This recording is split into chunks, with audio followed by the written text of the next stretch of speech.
इष्टदोहम तीर्थस्पदं शिवविरञ्चनुतं शरण्यं भृत्यार्तिहं प्रणतपालभवाब्धिपोतं वन्दे महापुरुषते चरणारविन्दं वन्दे महापुरुषते चरणारविन्दं शान्तं शश्वतमप्रमेयमनघं निर्वाणशान्तिप्रदं ब्रह्मा शम्भुफणीन्द्रसेव्यमनिशं वेदान्तवेदं विवं रामख्या जगदीश्वरं सुरगुरो माया मनुष्यं हरे वन्देऽहं करुणाकरं रघुवरं भूपालचूडामणि गोपालचूडामणि देवं चन्द्रकलाधरं फणिधरं ब्रह्मा कपालाधरं गौरी वामधरं त्रिलोचनधरं रुद्राक्षमालागलम् आपदामपहर्तारं दातारं सर्वसम्पदां लोकाभिरामं श्रीरामं भूयो भूयो नमाम्यहम् उल्लङ्घसिन्धो सलिलं सलीलं याशोकवह्निः जनकात्मजाया आदाय तेने बददाह लङ्का नमामि तां प्राञ्जलिराञ्जनेयं नमामि तां प्राञ्जलिराञ्जनेयं कृष्णाय वासुदेवाय हरये परमात्मने प्रणताक्लेशनाशाय गोविन्दाय नमो नमः श्रीकृष्णाय नमो नमः। बोले बालकृष्ण भगवान की, राधे कृष्ण भगवान की, सत्यनारायण भगवान की, श्यापति रामचंद्र भगवान की, पवन सुत हनुमान की, जगज्जननी दुर्गे मैया की, शंकर भगवान की, उमापति महादेव की, तुलसा मैया की, कार्तिक महामास की, पुण्यमास की, बोले शंकर भगवान की। तो आइए आज कार्तिक मास के इस पुण्य और पवित्र मास में ये पुण्य देने वाला, मन को जो है शुद्ध और चित्त और बुद्ध बनाने वाला ये जो कार्तिक मास है, इस पुण्य मास में हम जो है भगवान श्री कृष्ण के मुखारविंद से गाए हुए कथा को हम श्रवण कर रहे हैं। क्योंकि ये जो कथा है, ये कथा स्वयं भगवान ने गाई हुई है। किसके लिए गाई है? सत्यभामा के लिए गाई। बहुत सारी कथा है जो ऋषियों ने गाई, वेदव्यासी ने लिखा। एक ऋषि ने बोला मैंने ऐसा देखा था, मैंने ऐसा सुना, और वो कथा फिर वेदव्यासी ने वो ग्रंथों में उतारी, पुराणों में उतारी। लेकिन ये जो कार्तिक महात्म्य की कथा है, ये कथा स्वयं भगवान श्री कृष्ण ने सत्यभामा की जो है सत्यभामा को सुनाई। क्यों सुनाई? क्योंकि सत्यभामा को जो है आपने कथा में श्रवण किया कि सत्यभामा को बड़ा आश्चर्य था कि मुझे जो है ऐसा सुंदर जो है ग्रस्त के रूप में स्वयं भगवान कैसे प्राप्त हो गए। मेरे ऐसे कैसे पुण्य थे, इतना कैसे मैंने कितना पुण्य कर लिया था कि जो स्वयं भगवान, लोगों को तो भगवान के दर्शन होने दुर्लभ है, लेकिन मुझे भगवान स्वयं पति के रूप में प्राप्त हो गए। तो जहाँ पूछा सत्यभामा ने थोड़ा सा, लेकिन जैसे जैसे सत्यभामा को भगवान कथा सुनाते गए तो सत्यभामा की और ज़्यादा आस्था, श्रद्धा और प्रेम इस कथा के प्रति होती गई। क्योंकि जब हमारे को कोई चीज़ प्राप्ति का पता चल जाता है कि हमें ये चीज़ प्राप्त हुई है, किस कारण से हुई है, तो उसमें और ज़्यादा रुचि बढ़ने लग जाती है। तो वही सत्यभामा ने फिर इस कथा का विस्तार भगवान से पूछा। और कल के अध्याय में आपने जो है श्रवण किया, कि जो है कथा कार्तिक मास में जो है स्नान का महत्म्य।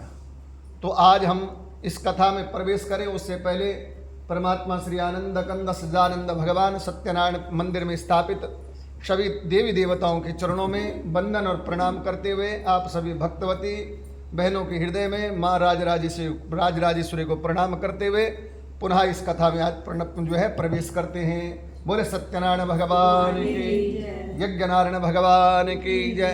तो कल स्नान का महत्व बताया भगवान ने इधर से जो है नारद ने राजा पृथु को और भगवान ने सत्यभामा को स्नान का महत्व बताया। बोला स्नान के भी कई प्रकार बताए कि बहुत प्रकार के स्नान करवाया कि इतने प्रकार के स्नान होते हैं। फिर स्नान का महत्व बताया कि नदी में, पहले नहर में बताया, फिर बोला जो है तालाब में बताया, फिर तीर्थों में जो है तीर्थों में बताया, फिर जो है त्रिवेणी संगम आदि में जहाँ पे जो है नदियों का संगम हो, संगम में उन जो है स्नान का महत्व बताया। फिर बोला कहीं नहीं हो अगर आप सुविधा नहीं है, क्योंकि सांसारिक जीव है, गृहस्थी जीव है, स्मार्त लोग हम, जो सन्यासी तो है नहीं कि उठाया थैला और चल पड़े, ऐसा तो हो नहीं सकते। वो तो बाबा ही कर सकते हैं कि अपनी थैली उठाई, श्री राम करते हुए, श्रीमन नारायण करते हुए कहीं भी चल पड़े। तो गृहस्थी लोग हैं, तो गृहस्थी लोगों को जो है घर के कार्य करना अनिवार्य है। अच्छा लंबी कथा हो जाएगी, पर सबसे अगर सुंदर कोई है धर्म है तो गृहस्थ धर्म है। सबसे सुंदर अगर कोई धर्म है तो गृहस्थ धर्म है, जो गृहस्थ धर्म का पालन करते हुए, सद्विचारों को रखते हुए, मन को पवित्र रखते हुए है और साथ में प्रभु नाम का जो है चिंतन करते हुए और प्रभु का स्मरण करते हुए गृहस्थ जीवन का पालन करता है और अपने गृहस्थ में आने वाले भावी जो है संतान को सद संस्कार प्रदान करता है, उनके मन में भी प्रभु भक्ति की जो है जागृति करता है, तो ऐसा व्यक्ति जो है उसको भी धर्मात्मा कह सकते हैं। बोले बाल कृष्ण भगवान। धर्मात्मा और तो ना होता, धर्मात्मा वो हुआ जिसने जो है भगवान नाम का बीज, भगवत नाम की भक्ति प्रत्येक हृदय में बसा दी, उसको जो है धर्मात्मा कहते हैं। बोले बाल कृष्ण भगवान। तो इस प्रकार से जो है कल के कथा में आप लोगों ने जो है श्रवण किया स्नान का, और स्नान के लिए फिर बताया। बोला स्नान का मैं तो बताया कहीं नहीं हो, बोला तो फिर क्या करे, बोले एक अंजलि जल ले ले और उसी में सभी तीर्थों का आह्वान कर ले। ये समझ ले जो आपके सामने जल है उन्हीं तीर्थों, सारे तीर्थों का आह्वान उन्हीं जल में, उसी जल में कर दे। बहुत सारे लोग देखे होंगे अपने अंदर नहाते होते और जोर जोर से आवाज आती, गंगे शिव यमुने शिव, ओम गंगाय नमः, यमुनाय नमः, सरस्वती नमः। क्यों करते हो? क्योंकि वो उस जल में जो है उनका भाव ऐसा है कि जो जल हमारे पास पर्याप्त है उसी में सारे तीर्थ हमारे आवाहित हो गए। सारे तीर्थों का आह्वान जो है उसी जल में करते हैं। तो ऐसा कल विधान बताया। कल के अध्याय में कौन सा अध्याय था? छठा था कल, हाँ सातवां है ना, भूल जाता हूं मैं तो षष्ठम अध्याय में जो है कल आपने जो ये श्रवण किया। आज जो है सप्तम अध्याय में, सातवें अध्याय में भगवान सत्यभामा से कह रहे हैं, देवऋषि नारद जो है पृथु से कह रहे हैं कि हे राजन, कार्तिक मास में व्रत करने वाले के नियम सुने। ये तो कल स्नान हुआ। अब जो कार्तिक मास का व्रत करता है उसके भी नियम है। नियम एक तो हम जो करते हैं कि सुबह कथा सुनी, एक जो है कार्तिक मास का जो है व्रत किया जाता है पूरा मास। व्रत के भी कई रूप हैं, एक दिन का व्रत है ना, पाक्षिक व्रत भी है, मासिक व्रत भी है, चंद्रायण व्रत, ये सारे मासिक व्रत होते हैं।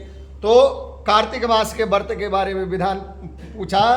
बोला कार्तिक मास के व्रत करने वाले के नियम सुने। देवऋषि नारद कह रहे हैं कि हे राजन पृथु, कार्तिक मास में जो व्रत करते हैं ना उसको किन किन नियमों का पालन करना चाहिए। अच्छा, साथ में मैं आपको संक्षेप में बता, जो मनुष्य कार्तिक मास का व्रत करता है वे सब तरह से तामसिक भोजनों का त्याग कर दे, जिसमें वायु कारक भोजन भी होते हैं। जैसे वो काली दाल होती है ना, तामसिक होती है, क्या बोलते हैं, उड़द बोलते हैं उसको, मासा होता है ना। तो इन तामसिक भोजनों का त्याग कर ले। और उन तामसिक भोजन में कौन कौन सा है? बोला मांस, उड़द, राई, खटाई, जो है मादक पदार्थ वस्तुओं का प्रयोग नहीं करना चाहिए। और बोला क्यों नहीं करना चाहिए? कि जैसा खाओगे अन्न वैसा होगा मन। बोले बाल कृष्ण भगवान की। और भक्ति भाव में सबसे पहले तो मन का ही काम है ना। मन ही भाग गया तो फिर क्या बैठने का फायदा है ना। तो इसलिए बोला जब आप कार्तिक का मास का व्रत करो तो उस समय जो है इन जो है वस्तुओं का सेवन न, तामसिक जो है भोजन न करे। यह व्रत करने वाले दूसरे का कोशिश करे। कार्तिक मास में जो अगर आप व्रत कर रहे हैं तो कोशिश करें कि दूसरे का अन्न ना खाए। बोले बाल कृष्ण भगवान की।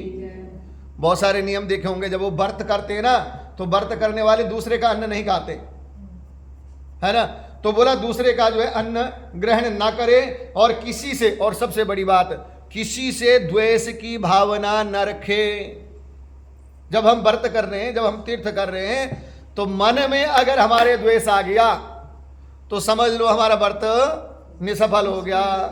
अगर हम तीर्थ कर रहे हैं और तीर्थ करते करते अगर मन में द्वेष उत्पन्न हो गया तो समझ लो इस तीर्थ में आकर के सब बेकार हो गया। बोले बाल कृष्ण भगवान की। इसलिए जो है बोला मन में द्वेष ना रखें। इस प्रकार से जो है तीर्थ के अतिरिक्त अन्य कोई यात्रा, और साथ में कार्तिक के महीने में कार्तिक मास का व्रत जो है चल रहा है, और कार्तिक मास के व्रत आप अगर व्रती हो तो कार्तिक मास में आप तीर्थ से अलावा कोई और यात्रा न करें। तीर्थ जा सकते हैं, गंगा जी जाओ, यमुना जी जाओ, हरिद्वार जाओ, काशी जाओ, मथुरा जाओ, वृंदावन जाओ, सारे तीर्थों में जा सकते हैं कार्तिक मास के व्रत में। लेकिन अगर कार्तिक मास के आप व्रती हो तो तीर्थों से अलावा अन्यत्र यात्रा न करें। कहीं पता चला कि कार्तिक महीने का व्रत है, नहीं पिक्चर लगी हो तो पिक्चर हॉल चल पड़े। बोले बाल कृष्ण भगवान की, है ना। तो इसलिए जो है कार्तिक मास में जो है बोला तीर्थों से अलावा जो है कोई यात्रा नहीं करनी चाहिए। और उसके साथ बोला क्या कह रहे हैं कि तीर्थों के अलावा इस चीज का ध्यान रखें कि कार्तिक का महीना चल रहा है और आप व्रती हो तो आपके मुख से देवता के निमित्त, उसके साथ साथ क्या बोला, वेद जो ग्रंथ है उनके निमित्त, उसके साथ पहला देवता, दूसरा जो है वेद, तीसरा ब्राह्मण, चौथी गौ, और पांचवा व्रती, और छठा जो है नारी, सातवां राजा, और आठवां जो गुरुजन। ये 8 लोगों के। वैसे तो निंदा किसी की नहीं आनी चाहिए कार्तिक मास में। निंदा तो वैसे है ही बेकार। निंदा, जहां निंदा आ गई तो वहां हमारा कार्य जो है आधे से ज्यादा तो वहीं मलिन हो जाता है। इसलिए निंदा नहीं आनी चाहिए। पर जो हमारे गुरु हैं, जो हमारे सन्यासी हैं, जो हमारे ग्रंथ हैं, जो हमारे पुराण हैं, जो हमारे व्रत हैं, जो हमारी नारियां हैं, इनका जो है कभी निंदा नहीं करनी चाहिए। और बोला अगर निंदा करते हैं, यहाँ पे कार्तिक मास में तो लिखा है कि निंदा नहीं करनी चाहिए, लेकिन अगर निंदा करते हैं कि कहते हैं कि हानिम लभ्यते मंदो यस्तुंगा परिनिंदते धूलिम क्षिपति यो भानो तस्यास्ति मलिनम मुखम। बोला निंदा करने से क्या होगा। अगर आप निंदा किसी की करते हैं तो वह मंद व्यक्ति, निंदा किसी और को नुकसान नहीं पहुंचाती। अच्छा, मजेदार बात क्या है कि जिसकी हम निंदा कर रहे हैं उसके पाप कट रहे हैं। क्या हो रहा है, जिसकी हम निंदा कर रहे हैं, जिसके पीछे हम हाथ धो करके पड़े हुए हैं, वो बेचारा शुद्ध हो रहा है। उसके पाप, वो बैठे बैठे बिना मेहनत के उसके पाप कट रहे। उसने न व्रत किया न तीर्थ किया, लेकिन हमारे कारण से उसके पाप कट गए। बोले बाल कृष्ण भगवान की।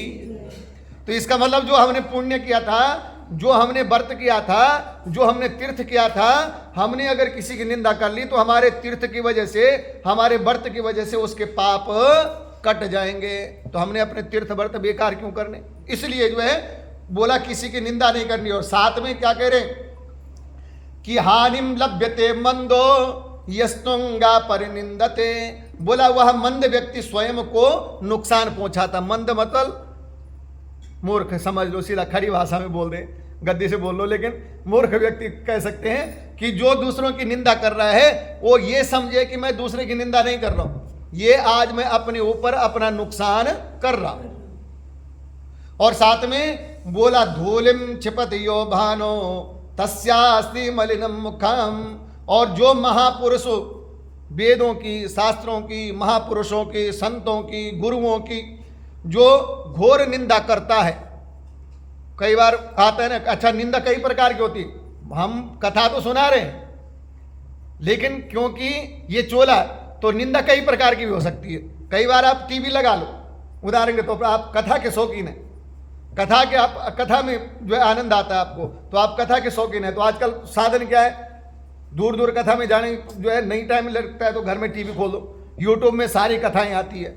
अच्छा, कथा में जो है कई बार हमारे समझ में नहीं आता तो हम उसी व्यास की जो है, नहीं साहब मजा नहीं आया, कथा सुनाना नहीं आया, ना ना ना, अगर समझ में ना आए उसको बदल दो, दूसरा लगा लो, लेकिन निंदा मत करो। क्यों?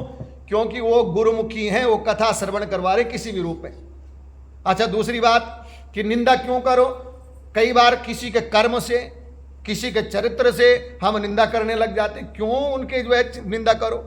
निंदा इसलिए नहीं करनी कि वो निंदा जो है हमारे को नुकसान पहुंचा रही है, और जिसकी हम निंदा कर रहे हैं उसके पाप कट रहे हैं। दूसरी बात कि उनकी गुरुओं की कभी निंदा मत करो, संतों की कभी निंदा मत करो। क्यों मत करो? अब इसका जो है मैं अपने भाव से आपको समझाता हूं। ये अपना भाव है समझाने का। आप कभी पहाड़ों में जाओगे ना, पहाड़ों में कभी चले जाओ तो पहाड़ों में क्या जो है जल है ना, जो पानी है, यहां तो टुट्टियों में आता है, वहां धारे हैं। धारे मतलब जो नीचे से निकलता है पेड़ के नीचों से, और उस पे धारे लगे, उस पे पाइप लगा रखा है, किसी ने पत्ते लगा रखे हैं, वो धारे हैं। और उससे जो है जो जल निकलता है ना महाराज, आप एक गिलास पानी भर दो, सुबह नाश्ता करके जाओ खूब, और एक गिलास पानी भर दो, 1-2 गिलास पानी पी लो, घंटे 1.5 घंटे के बाद आपको भूख लगनी शुरू हो जाएगी। कोई इतना पाचन करवाता है पानी, इतना जो है पौष्टिक पानी है वो, इतना निर्मल और शुद्ध पानी है वो। लेकिन उस पानी के अगर आप जड़ में जाओगे ना, जड़ मतलब मूल जहां से वो निकल रहा है पेड़ों के नीचे से, जब उसको पत्तों को हटाओगे आप, देखोगे आप, तो उसके अंदर जब आप देखोगे तो केकड़े चलते हैं। केकड़े होते हैं ना, जो इसके 5-7 पांव होते, कई केकड़े बैठे होते हैं। जोंक जो उनको जोंक वहां उसमें होती है, क्या उसके मूल में। लेकिन उसका पानी कितना पवित्र है। तो जो कथा श्रवण करा रहा है उसके अवगुण मत देखो आप, उसके गुण देखो कि उसके मुख से कैसा अमृत बरस रहा है, और वो अमृत जो उसके मुख से बरस रहा है वो हमारे आत्मा को, हमारे मन को, हमारे जो है तृप्त कर रहा है। तो अब हमने मूल से क्या लेने देना? उसके मूल में चाहे केकड़े हो, चाहे जोंक हो, जो मर्जी हो, लेकिन उसके मुख से तो अमृत निकल रहा है ना, और उस अमृत को पियो और आनंद से रहो। बोले बाल कृष्ण भगवान। इसलिए जो है बोला, जो संत है, जो महापुरुष हैं, जो ज्ञानी हैं, जो वेद हैं, जो पुराण हैं, उनकी कभी निंदा नहीं करनी चाहिए। अच्छा, निंदा का मैंने तो उदाहरण दिया ना आपको कि निंदा करने से होगा क्या। बोला निंदा करने से हमारे जो पुण्य हैं, उन पुण्य के प्रभाव से जिनकी हमने निंदा करी उसके पाप कट जाएंगे। इसलिए जो व्यक्ति, अच्छा निंदा करोगे क्यों? किसकी निंदा? संतों की निंदा करोगे। या उदाहरण के तौर पे संत, महापुरुष, ज्ञानी, जो संत बने हमारा, उसने कुछ ना कुछ तो तप किया हो, जो उसके नाम के आगे संत लगा है, जिसके नाम के आगे 1000, 108 इत्यादि नाम लगा है, कुछ ना कुछ तो किया होगा उसने। ऐसे ही थोड़े मेरे नाम के आगे क्यों नहीं लग गया संत? 24 साल हो गए मुझे मंदिर में रहते हो, संत मेरे को क्यों नहीं बोला? पंडित जी बोलते हैं ना। क्यों बोलते हैं पंडित जी? क्योंकि मैंने पंडित लायक ही कर्म किए, लोगों का विवाह करवाया, लोगों का जो है जन्मदिन पूजन करवाया, पंडित लायक कर्म किए मैंने, इसलिए मैं पंडित जी हूं। लेकिन संतों ने संत लायक कर्म किए होंगे, इसलिए उनके नाम के आगे संत जो है लगा हुआ है। पुराण जो हमारे ग्रंथ लिखे हुए हैं, वो ग्रंथ लिखते हुए किस युग में लिखे गए क्या हमारे को पता है?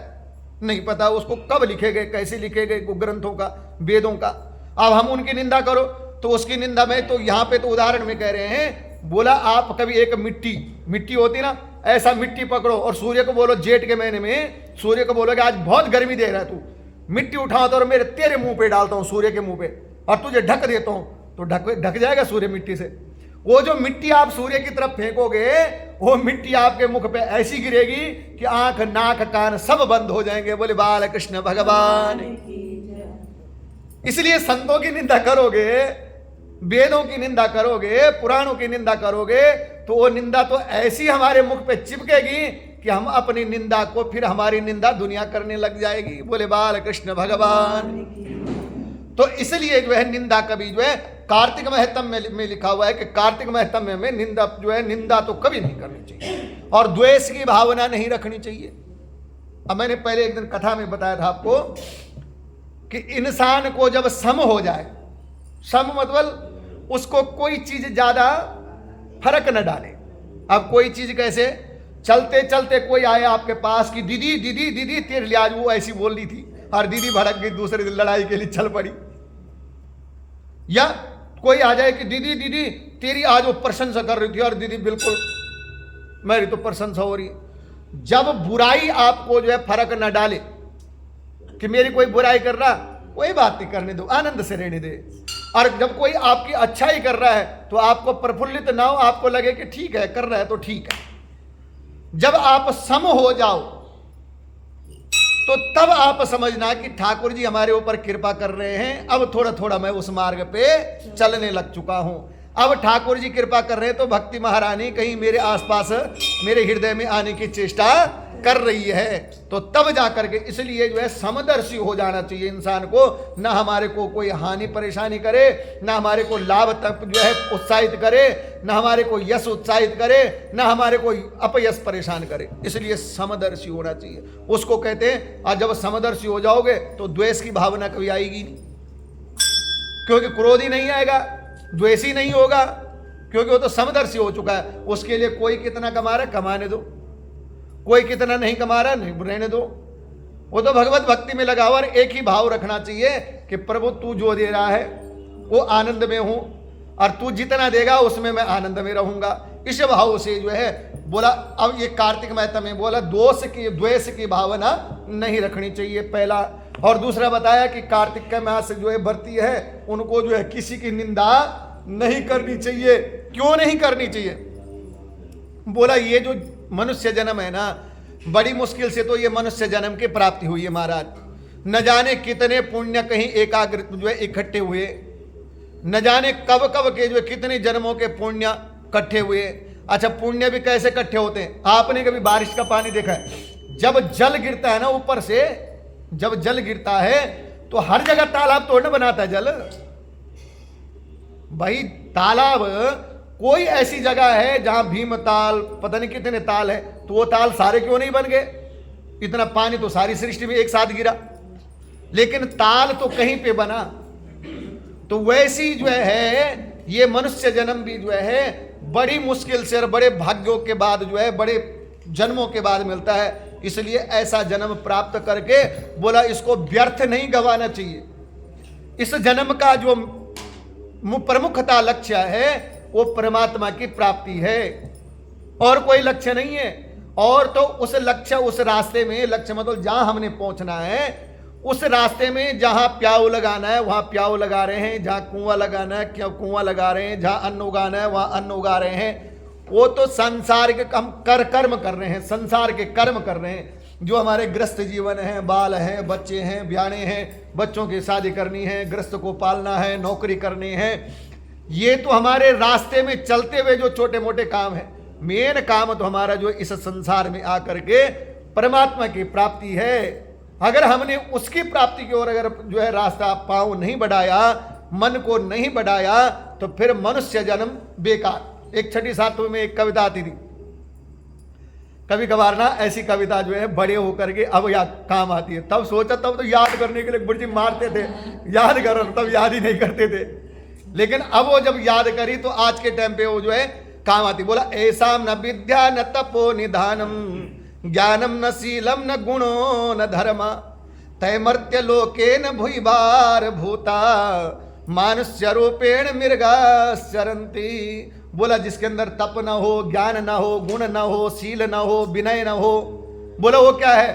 बोला तैमर्त्य लोकेन, बोला वो क्या है? वो मृत्यु लोक पे कैसा है? बोला तैमर्त्य लोकेन मृगश्चरन्ते, बोला मृग की भांति है।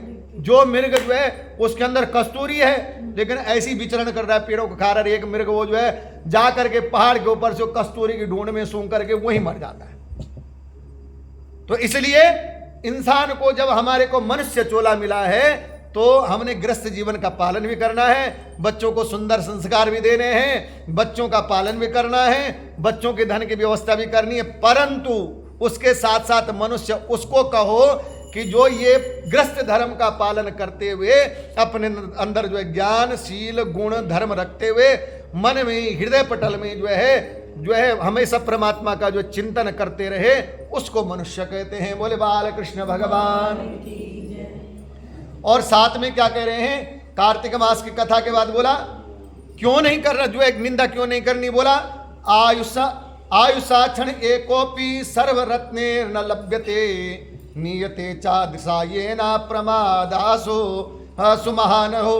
अर्थात सभी कीमतों जो है कीमती रत्नों में, जितने कीमती रत्न, आजकल कीमती रत्न आप देखो, हीरा देख लो, पन्ना देख लो, डायमंड होता है ना आजकल, डायमंड डलवाओ, सोना ही देख लो, है ना। तो कीमती रत्नों में, सभी कीमती रत्नों में कह रहे हैं जितने भी कीमती रत्न हैं वो क्षण में जो है वापस आ सकते हैं, वो सारे जो है एक क्षण में वापस आ सकते हैं। और बोला वापस नहीं पाए सकते, इसीलिए बोला जितने कीमती रत्न हैं वो तो वापस प्राप्त कर सकते हो, लेकिन जो ये कीमती रत्न है इसकी प्राप्ति वापस नहीं है, और न जाने कब मिलेगी, किसने देखा, कहाँ देखा। एक चाणक्य जी को किसी ने बोला ये जो स्वर्ग नर्क है ना, इसको कहाँ है, ये इसका कोई पता है? बोला कोई पता नहीं, लेकिन उसके लक्षण बता देता हूं। बोला उसके लक्षण बता देता हूं, वो यहीं पे सुन लो। बोला कैसे? बोला अत्यंत कोपा कटुता च वाणी दारिद्रता च स्वजने सुबैरम चत्वारि चिन्नानि नरगः वसंती। चाणक्य जी बोले हैं, बोला हे जीव मेरी बात सुन ले। अब बोला तूने पूछा ना तो एड्रेस तो मेरे को पता नहीं, लेकिन मैं लक्षण बता देता हूं, किसका टिकट ऊपर घर, किसका टिकट नीचे का। बोला क्या? बोला अत्यंत कोपा, बहुत ज्यादा गुस्सा हो, हर बात पे गुस्सा करता हो, कटुता च वाणी, हमेशा कड़वा बोलता हो, कटुता च वाणी, और दारिद्रता चा, हर समय दरिद्री बना, हाय तोबा हाय तोबा हाय तोबा में घूम रहा है। 3 लक्षण हो गए। अत्यंत कोपा, बहुत ज्यादा गुस्सा, कटुता च वाणी, हर समय कड़वा बोलना। तीसरा बोला दारिद्रता चा, हर समय दरिद्री बना हुआ है। और चौथा लक्षण बोला दारिद्रता चा स्वजने सुबैरम, अपने जनों को तो बिल जो है अब खुद बाग बना और अपने जनों को बकरी समझ रखा है कि जब चाहे मैं इनको खा जाऊं। मतलब अपने जनों का हमेशा जो विरोध करता है, अपने जनों से जो हमेशा हिंसा भावना रखता है, लड़ाई करता है। ये 4 लक्षण बोला जिसके है, बेटा समझ ले कि उसका टिकट दारिद्र। बोला चत्वारि चिन्हानि नरगः वसंती, ये 4 चिन्ह जिसके हैं समझ लो कि वो नरक के उसके लक्षण है, वो जाएगा पक्का। बोले बाल कृष्ण भगवान की। तो अब हमारे को बचना चाहिए, क्या बचना चाहिए? कि क्रोध जो है हर समय ना हो, अगर आ रहा है तो उस पर हमें नियंत्रित रखना चाहिए।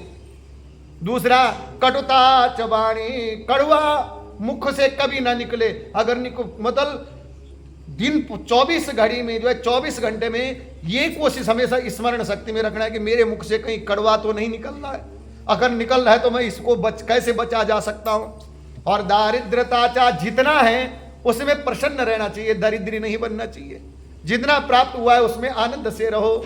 और स्वजने सुबैरम, चौथा अपने रिश्तों को संभाल के रखो, अपनी सास को, ननद को, जेठ को, मतलब कोई ऐसा ना हो कि आपके रिश्ते बिखर जाएं, अपने रिश्तों को संभाल के रखो। अगर उल्टा देखो, जो मैंने वहां सुनाया था ना कि ये 4 जो है लक्षण है नरक के, उल्टा वही 4 लक्षणों को अगर हम सुधार लेते हैं। पहला लक्षण कि हम क्रोध न करें, दूसरा लक्षण कि कटुता च मधुर, वो कठोर वाणी थी तो हम कभी कठोर वाणी बोले ही ना, कोशिश करें दिन भर की हमारे मुख से कठोर वाणी न निकले। और तीसरा लक्षण कि दरिद्रता न आने दे, जितना है जैसा है ठाकुर जी की प्रसादी समझ के उसी में जो आनंद से रहना चाहिए। और चौथा कि अपने रिश्तों को संभाल के रखना चाहिए। रिश्ते तो आपके अगर हमारे मधुर बन जाएं, सबके साथ, ननद के साथ, जेठ के साथ, माता के साथ, पिता के साथ, अपने संबंधों को अगर मधुर बना दें तो हमारे लिए स्वर्ग कहाँ हो जाएगा? स्वर्ग यही हो जाएगा। बोले बाल कृष्ण भगवान की, है ना। तो इस प्रकार से जो है कार्तिक मास में बताया। भगवान कह रहे सत्यभामा से, हे सत्यभामा, तामसी जो है भोजन नहीं करना चाहिए। दूसरा जो है उसके साथ जो है किसी की निंदा नहीं करनी चाहिए, गुरुजनों की निंदा नहीं करनी चाहिए। और इसके साथ जो है बकरी, गाय, भैंस विशेष करके अगर कोशिश करें, बोला कार्तिक मास में गाय के दूध का सेवन करें। अगर हो जाए ना हो, आपत्ति बस कहीं जो है समय और परिस्थिति वश जो है अगर ना हो तो फिर आप बकरी और भैंस का दूध भी ग्रहण कर सकते हो, पर पहले कोशिश गाय के दूध की। अगर ना हो तो फिर आप बकरी और भैंस का दूध जो है ग्रहण करें। इससे अन्यत्र दूध, अन्य पशुओं का कभी दूध प्रयोग में न लावें। अब आप बोलोगे पंडित जी ऐसे क्यों बोल रहे हैं, अन्य पशु कौन से दूध देते हैं? भाई राजस्थान में जो है आप चले जाओगे, जहाँ रेतीला एरिया है वहाँ ऊँट का दूध डालते हैं, ऊँट के दूध की चाय बनाते हैं। बोले बाल कृष्ण भगवान की। सुना आपने? मैं तो देखा भी है ना। तो इस प्रकार से जो है प्रयोग में न लावे अन्य पशुओं का। हाँ, सच में राजस्थान में ऊँट के दूध का जल वो जो है चाय बनती वहाँ। तो इस प्रकार से जो है प्रयोग में न लावे। तांबे के बर्तन में रखा हुआ पंचगव्य, और तांबे के बर्तन का बताया कि तांबे के बर्तन में वो तो आपको पता ही है, दूध तांबे के बर्तन में नहीं होना चाहिए, छोटे, और पानी अगर हो जाए तो घड़े का पानी हो तो सर्वश्रेष्ठ है कार्तिक मास में। क्योंकि धातु, अगर धातु में फिर बहुत महंगी द्रव्य की धातु बताई, चांदी इत्यादि बताए, तो इसलिए बोला घड़े में का अगर हो जाए तो ज़्यादा बढ़िया है। अपने किए हुए पके हुए अन्न का जो है, और कोशिश करें कि खुद का बनाया हुआ अन्न आप ग्रहण करें, जो आप खुद बनाओ उस अन्न को जो आप ग्रहण करो। कार्तिक मास में बढ़ती सदा जो है ब्रह्मचर्य का, अगर हो सके तो ब्रह्मचर्य का पालन करें। पृथ्वी पर जो है अगर शयन के लिए व्यवस्था बताई कि अगर हो सके तो पृथ्वी पर शयन करे। कार्तिक का जो व्रती है, जो कार्तिक का व्रत करता है, कहीं ये मत सोचना कि पंडित जी ने तो हमारे लिए नियम बता दिए, जो है ना, जरूरी नहीं है, सामर्थ्य के अनुसार। अच्छा, भक्ति क्या है, पूजा क्या है कि शरीर मध्य खलु धर्म साधनम, आपका शरीर जैसा बोलता है उस हिसाब से आप धर्म की साधना कीजिए। और अगर आप जबरदस्ती करते हो तो वो हट्टी बाबा कहला हो जाओगे। भट्टी बाबा देखे आपने कभी, वो जो हट कर लेते हैं कि हे भगवान मैं 6 महीने हाथ खड़ा करके तेरा जप करूंगा, और 6 महीने हाथ खड़ा करके ही जप करते हैं, उनको कहते हैं हट्टी बाबा। हट योग भी है एक, हट योग सुना है ना आपने। तो इसलिए वो हट योग हमने नहीं करना है, हमने तो परमात्मा की भक्ति करनी है। जैसा शरीर बोलता है सामर्थ्य के अनुसार हमने जो है भक्ति भाव करना है। इस प्रकार से जो है बोला केवल जो है, और इसके साथ बोला पृथ्वी पर शयन करे। एक दिन में 4 पहर होते हैं, एक बार पत्तल में 4 पहर होते हैं, अगर हो सके तो एक बार जो है पत्तल में भोजन करे। 4 पहर अगर नहीं हो सकता तो 1 पहर जो है पत्तल में भोजन करे, ये नियम बताया। केवल नरक चतुर्दशी में तेल, अच्छा तेल लगाना वर्जित है इसमें, कार्तिक महीने में तेल लगाना वर्जित है। जो व्रती हैं, जो व्रत करते हैं, व्रती मतलब जो पूरा महीना व्रत रखते हैं, एक टाइम भोजन करते हैं, तो उनको जो है तेल लगाना जो है वर्जित बताया है कार्तिक के महीने में। केवल नरक चतुर्दशी बताया, बोला जो केवल नरक चतुर्दशी वाले दिन जो है आप तेल लगा सकते, अन्य तिथियों में बिल्कुल नहीं। कार्तिक मास में व्रती मनुष्य, अब इसमें भोजन की व्यवस्था बताई, बोला सिंगाड़ा, प्याज, मट्ठा, गाजर, मूली, इन सब वस्तुओं को जो बिल्कुल ना खावे, है ना, कार्तिक मास में प्रयोग में न लावे। और इस प्रकार भगवान विष्णु को प्रसन्न करने के लिए अपने शक्ति के अनुसार चंद्रायण आदि व्रत करे, उपयुक्त नियमों का पालन करे। कार्तिक व्रत करने वाला मनुष्य प्रतिपदा को कुम्हड़ा, जो है कुम्हड़ा क्या बोलते, कुम्हड़ा, है ना, और दूसरा जो है द्वितीया को कटहल, तृतीया को जो है तरुणी, चतुर्थी को मूली, पंचमी को बेल, षष्ठी को तरबूज, सप्तमी को आंवला, अष्टमी को नारियल, नवमी को मूली, 10वीं को लौकी, एकादशी को परवल, द्वादशी को बेर, त्रयोदशी को मट्ठा, चतुर्दशी को गाजर, और पूर्णमासी को साग या वस्तु प्रयोग में ना लाएं। प्रत्येक तिथि का नियम बताए, इस दिन ये नहीं खाना चाहिए। बोले बाल कृष्ण भगवान की जय। अगर समझना है तो आप उस अध्याय को दोबारा खोल सकते हैं कि किस किस दिन हमने क्या नहीं खाना है ना, मैं नहीं समझा सकता हूँ दोबारा। बोले बाल कृष्ण भगवान की जय। और इस प्रकार से जो है बोला व्रती यदि शाकों में कोई शाक सेवन करना चाहे तो पहले, अच्छा कोई शाक होता है ना जो हरा, क्या बोलते हैं उसको, साग ही, साग बोला अगर सेवन करना चाहता है, फिर भी कोई सेवन करना चाहता है तो उसके नियम बताए। बोला उस साग को जो उस दृष्टि से जो है बनाइए कि जो आप जो है भगवान को उसका भोग लगा सकते हैं। फिर भगवान को पहले भोग लगाइए, है ना। कार्तिक मास में अगर साग बनाना जरूरी हो गया तो फिर उस जो साग को जो उस नियम से बनाइए कि आप भगवान का उसको भोग लगा सकते हैं। और पहले भगवान को उसका भोग लगाइए साग का, और भगवान को भोग लगाने के बाद उसके बाद ब्राह्मण को उसका भोग लगाइए। हाँ पंडित जी अपना भी तो लाभ देखते हैं, बोले बाल कृष्ण भगवान की। पहले भगवान को भोग लगाइए, फिर ब्राह्मण को भोग लगाइए, और फिर बोला आप जो उस साग को जो है, ये बहन जी हमेशा खिलाती थी साग मेरे, मैं जब तक मटोर में रही साग इन्होंने ही खिलाया मेरे को। बोले बाल कृष्ण भगवान की जय। और इस प्रकार से जो मुझे याद आया बहन जी अभी ना तो बोले बाल कृष्ण भगवान की जय। तो इस प्रकार से जो है बोला अगर साग खाना जरूरी हो गया तो बाल कृष्ण भगवान को पहले भोग लगाएं, और उसके बाद ब्राह्मण को भोग लगाएं, और उसके बाद जो है उस साग को आप जो है भोजन में ले सकते हो। इस प्रकार से कहा। और माघ मास में, और ये जो नियम बताया ना, ये नियम इसी मास का नहीं, ये नियम भाई जी माघ मास के लिए भी सेम बताया। और साथ में जो बैसाख मास है ना, उसके लिए भी ये नियम सेम बताया, क्योंकि माघ और बैसाख भी बहुत महत्वदायक मास है। तो बोला माघ और बैसाख में भी सेम यही नियम है। और इस प्रकार से जो है व्रत के जो है माघ मास में व्रत के लिए है देवोत्थानी एकादशी में पूर्वोक्त विधि के अनुसार नृत्य, जागरण, गायन, वादन आदि करें। और जब देवोत्थानी एकादशी आए ना, बोला उस दिन तो बिल्कुल भगवान ठाकुर जी के सामने खूब नाचे, खूब गाए, जो कुछ आता है उस दिन बोल दे ठाकुर जी के सामने। और जितना गाना आता है उतना गाइए, जितना नाचना आता है उतना नाचिए। बोला किसके सामने? बोला ठाकुर जी के सामने, देवोत्थानी एकादशी के दिन। और इस प्रकार से जो है उस दिन हो सके तो जागरण करे, रात भर ठाकुर जी के सामने अपने गीत गाए, चाहे जिस हिसाब से, जिस भाव से आप भक्ति करते। भक्ति के 9 प्रकार बताए, नवदा भक्ति बताई है ना। तो नवदा भक्ति में जो है किसी भी भक्ति के अनुसार आप जो है व्रत करना चाहे, आप जागरण करना चाहिए, जागरण करें। और इस प्रकार से जो है बोला जो ऐसा करता है, जो इस नियम का पालन करता है, जो इस हिसाब से ठाकुर जी को जो है रिझाता है, ठाकुर जी की जो है सेवा करता है। अच्छा, भगवान के सामने नृत्य करना ये भी ठाकुर जी की सेवा है, भगवान के सामने गाना ये भी ठाकुर जी की सेवा है, भगवान के चरणों की सेवा वो भी ठाकुर जी। चरणों की तो रही दूर की बात, जहां ठाकुर जी की पौड़ियां होती है ना, उन पौड़ियों की सेवा करना भी ठाकुर जी की ही सेवा हुई। बोले बाल कृष्ण भगवान की।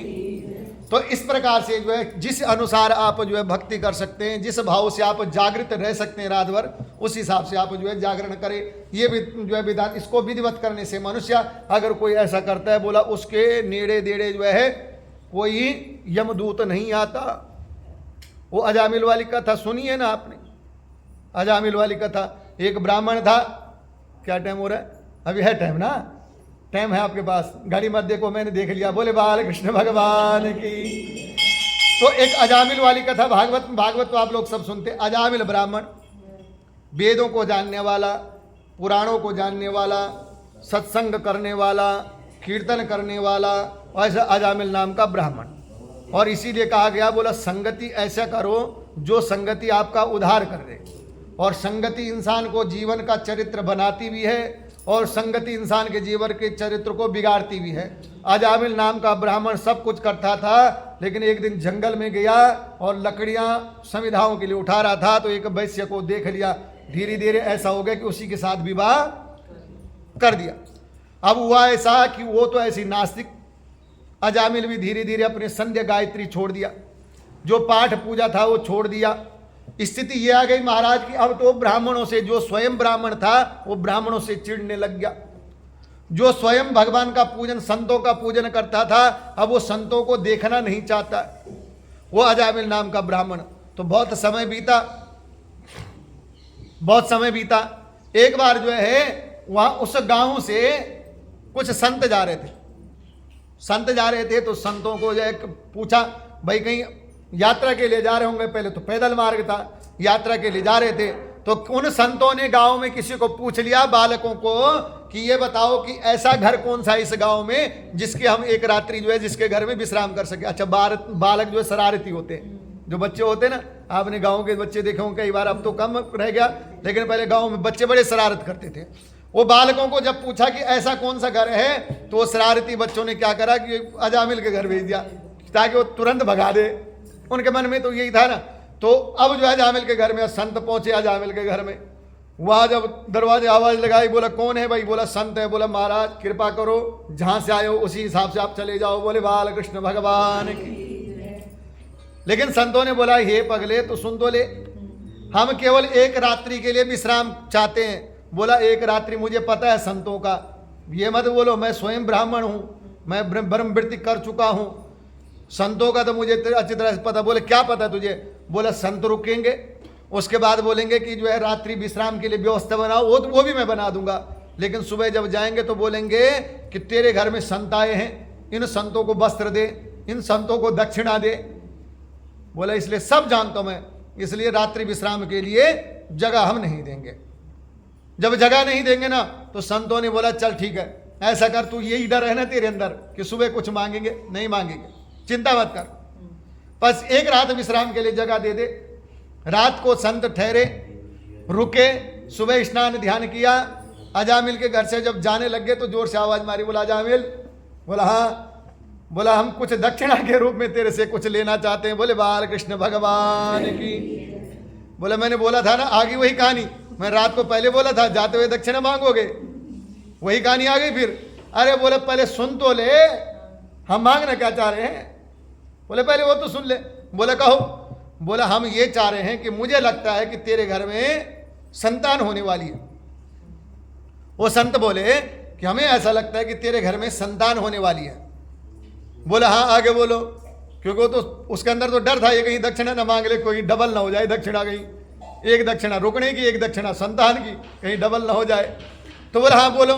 बोला हम तो इतना चाहते, हमारी ये दक्षिणा है कि जब भी तेरे घर में संतान होगी तो उस संतान का नाम क्या रखेगा, नारायण रख लेगा। बोले बाल कृष्ण भगवान की।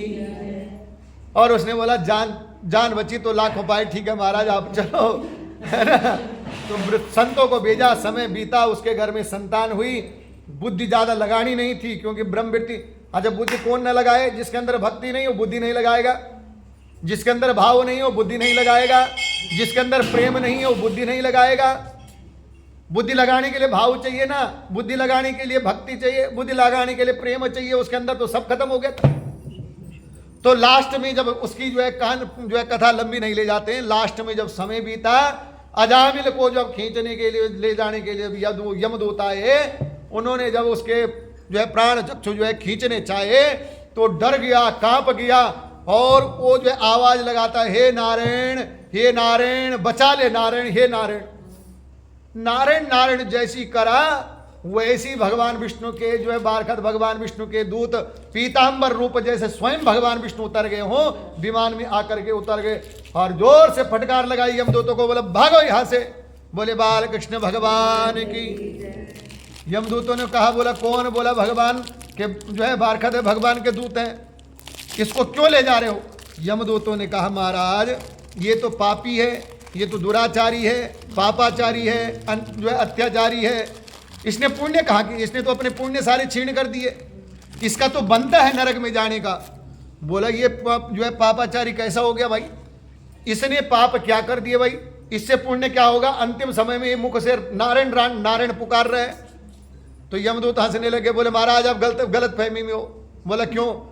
बोला ये अपने बेटे नारायण को आवाज लगा रहा था, उस नारायण को नहीं आवाज लगा रहा था, ये अपने बेटे नारायण को आवाज लगा रहा था। तो विष्णु के जो है दूत थे, भगवान विष्णु के जो दूत थे बारखते, उन्होंने पूछा ये बता इसका बेटा कितने साल का होगा? बोला होगा 7-8 साल का। और बोला जो नारायण स्वयं में नारायण वो कितने साल का होगा? बोला उसकी तो आयु की कोई सीमा ही नहीं, कल्पना ही नहीं कर सकता कोई। तो जो आवाज लगाई इसने हृदय से, फिर मैं इसका जो है जो 8 साल का बच्चा उसको लगाएगा जो जगत का आधार है उसको है।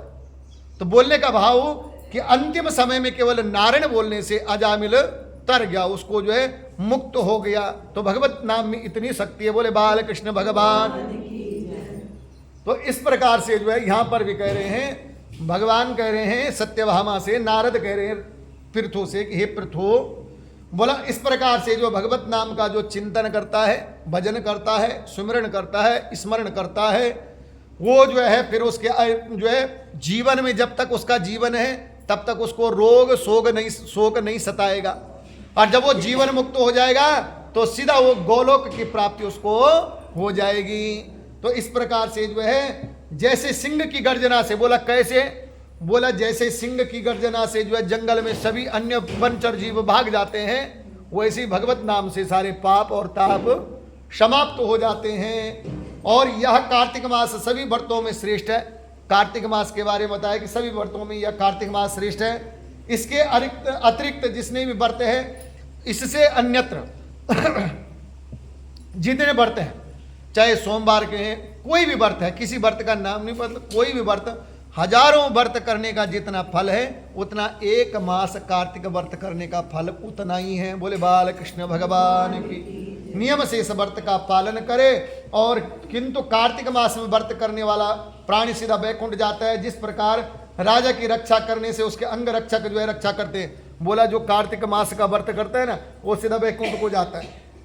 और वैकुंठ बोला कैसे, यहाँ भी कैसे रहता है? बोला जैसे एक राजा है ना, राजा के आसपास जो है आप उसके अंगरक्षक रहते हैं। अब राजा आज के टाइम पे तो मंत्री है, मंत्री के आसपास देखो कितने लगे रहते हैं गन में। थोड़ा सा आपने ऐसा पत्थर उठाओ क्या कि दौड़ वहीं हो जाओगे। बोले बाल कृष्ण भगवान की जय। तो उसी प्रकार से जब हम भक्ति करते हैं तो हमारे अंग संग भगवान बन जाते हैं।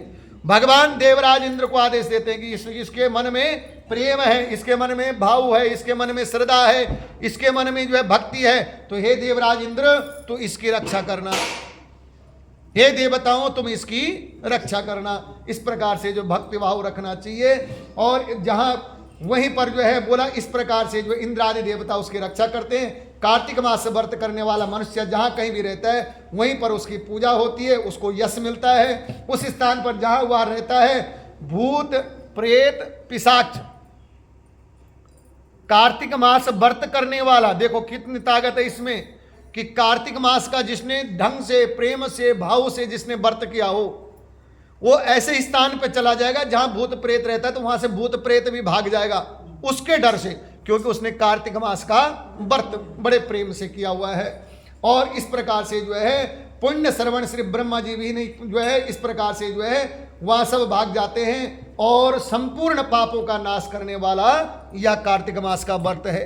ये व्रत कैसे है? संपूर्ण पापों का नाश करने वाला है, पुत्र पौत्र को जो है सुख बढ़ाने वाला है और सभी मनोकामना को पूर्ण करने वाला यह कार्तिक मास है। इसीलिए इस व्रत को प्रेम से भाव से श्रद्धा से करना चाहिए। बोले बाल कृष्ण भगवान की जय। आज की कथा को यहीं पे विश्राम देते हैं। बोलिए कमल नेत्र, बोलिए श्री कमल नेत्र कट पीतांबर मुकुट कुंडल करल कुटिया सांवरे राधे वरम कोल यमुना धेनु आगे सकल गोपियों के मन हरम नीत वस्त्र गरुड़ वाहन चरण सुखनित सागरम करत केल कलोल निस दिन कुंज भवन उजागरम अजर अमर अडोल निश्चल पुरुषोत्तम अपरापरम दीननाथ दयाल किरधर कंस गिरणा कुशहरम गलपोल भाल विशाल लोचन अधिक सुंदर केशवम बंशीधर वसुदेव छैया बल चलो श्री वामनम जब डोबते गज राख लीनो लंका छेदो रावणम सप्तद्वीप नवखंड 14 भवन कीनो एक बलम द्रौपदी जी की लाज राखी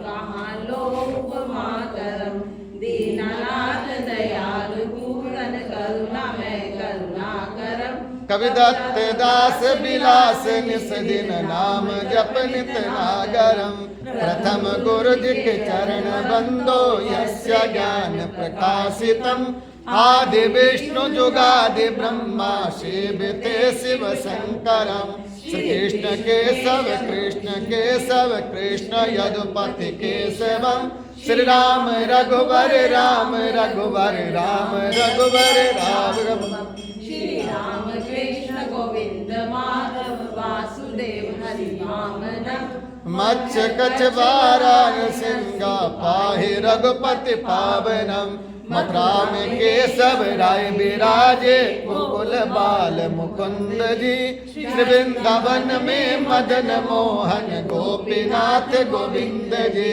धन्य मथुरा धन्य गोकुल जहाँ श्रीपति अवतरे धन्य यमुना कनीर निर्मल बाल बाल सखावरे नवनीत नागर करत निरंतर शिव ब्रजे मन मोहितम कालिंदे तट करत केरड़ा बाल अद्भुत सुंदरम बाल बाल सब सख विराजे संग राधे बामनी बंस बट तट निकट यमुना मुरल के टेर सुहावनी भज राघवेश रघुवंश उत्तम परम राज कुमार जी सीता के पति भक्तन के गति जगत प्राण आधार जी जनक राजा पनक राखी धनुष बाण चढ़ावही सती सीता नाम जाके श्री रामचंद्र प्रणामही जन्म मथुरा के गोकुल नंद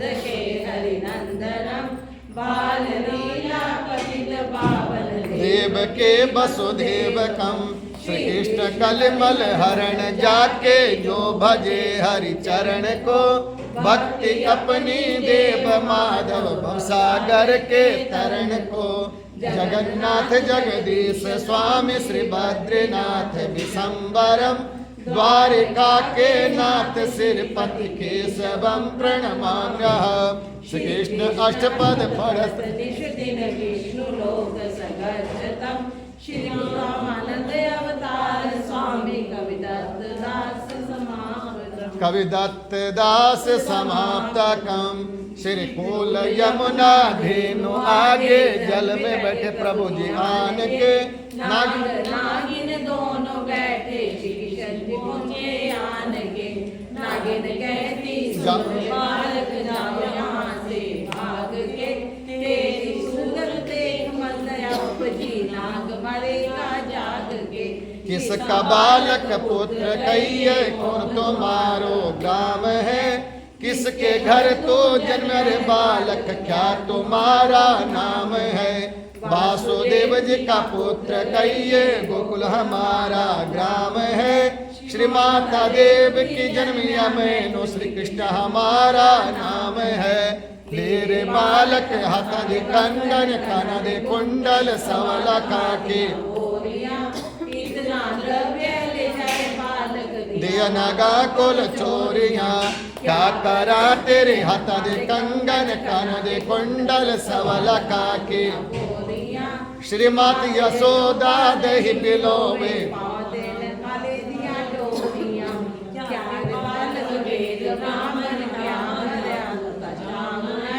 नाग दल में आन पहुंचा, अब कैसे घर।